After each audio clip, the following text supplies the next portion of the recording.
it is finally official that Mookie Betts, David Price are both going to LA to play with the Dodgers in 2020. Thank God it's finally over. After reports are saying, is this going to go? Reports saying it's going through, and then I think it was Guerrero had something wrong with him in a physical or something. Red Sox didn't want him if he couldn't start or start effectively, and then whether or not the whole trade was going to fall through. They eventually got it together, and it is now official.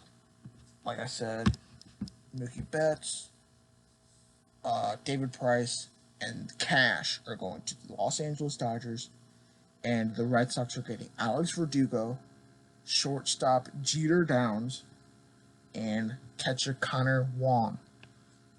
And it's a nice thing to have that you have a shortstop named Jeter playing in Boston. That's a nice thing to have, especially for the Boston fans. It'll take some getting used to, probably. But like I said, this one they obviously got more back. They being the Red Sox, they obviously got more back in this version, this final version of the trade, than the first reported version that was going to happen.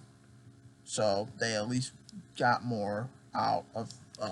They got more value out of Boston, which, or no, Boston got more value out of the Dodgers. My bad. Boston got more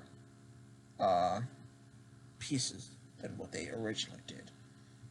And like I said in the other video I did, whenever it first was reported that this trade was going down, you build a franchise up and you get players like Betts and you keep them. You don't let them go when they're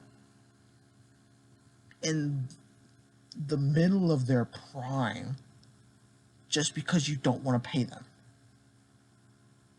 You just don't do that. And I know they're trying to get below the competitive balance tax. And yes, it's a business. But baseball is a business where you make money. You don't lose money. And that's what I think the Red Sox are doing with Betts. Is they're losing money in the long term. Because I can guarantee you Betts was probably their number one, if not number two, revenue bringer player-wise for that team. Jersey sales, merchandise, everything. That's stuff you have to take into account for a business. And that's going to lose hundreds of thousands, if not millions of dollars because of him leaving. But that's not done with all the trades for tonight. The Dodgers and the Twins made a trade.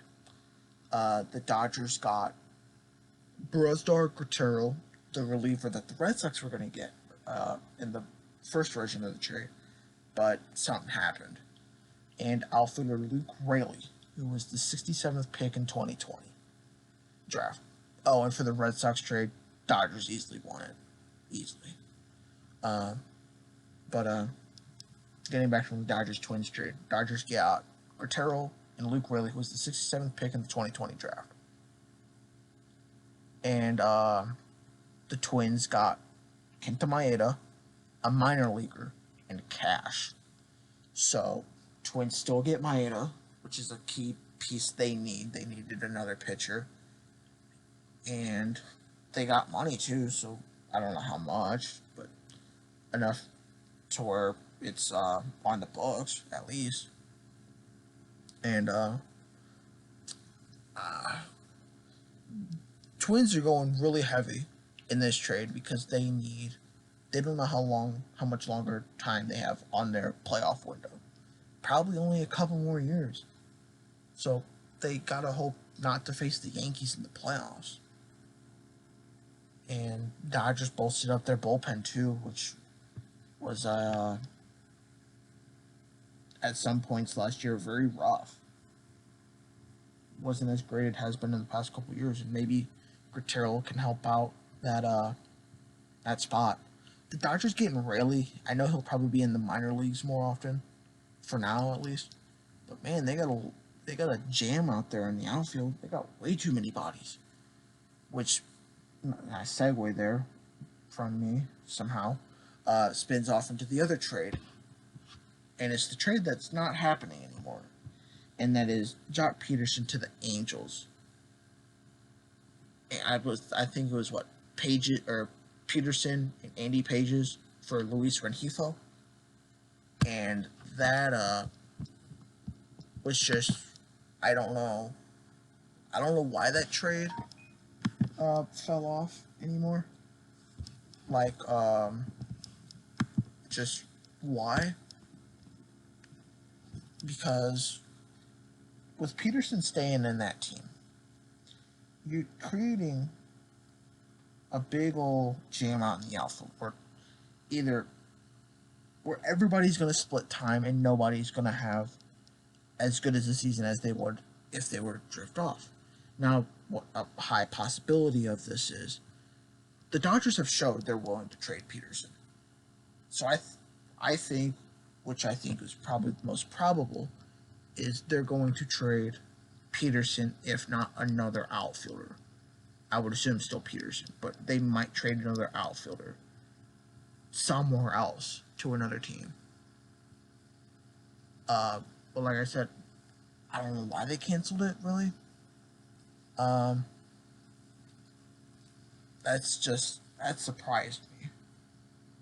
And then more contract news, and that is Diamondbacks lock in Nick Ahmed, their shortstop, for 4 more years. Good move from the Diamondbacks, and it's not really cost effective. 4 years for $32.5 million. Guaranteed. That $32.5 million is guaranteed. There are incentives with that contract, supposedly. And I think that's good for the Diamondbacks. Got to keep that middle infield together, and it's going to help with Marte playing second too, because Starling Marte's in center. So Diamondbacks are looking like a good team. They're trying to keep this young core together, and that's what this team is. They're young. If you exclude Marte and maybe Cole Calhoun, this team's still young, very young, and hopefully they can make some ground up in the wild card, because I don't think they're going into they're gonna win the division or anything, because you got to compete with the Dodgers. But I think the Diamondbacks are the solid, probably 2 team in that division, number 2 team in the division. So they're trying to get better, and that's all you can do right now in that division. Hope you can make up ground in the wild card. But yeah, that's the end of this video. If you guys liked it, press the like button, subscribe down below. That would be greatly appreciated. Share this video with all your friends and buddies, and I will see you guys in the next video.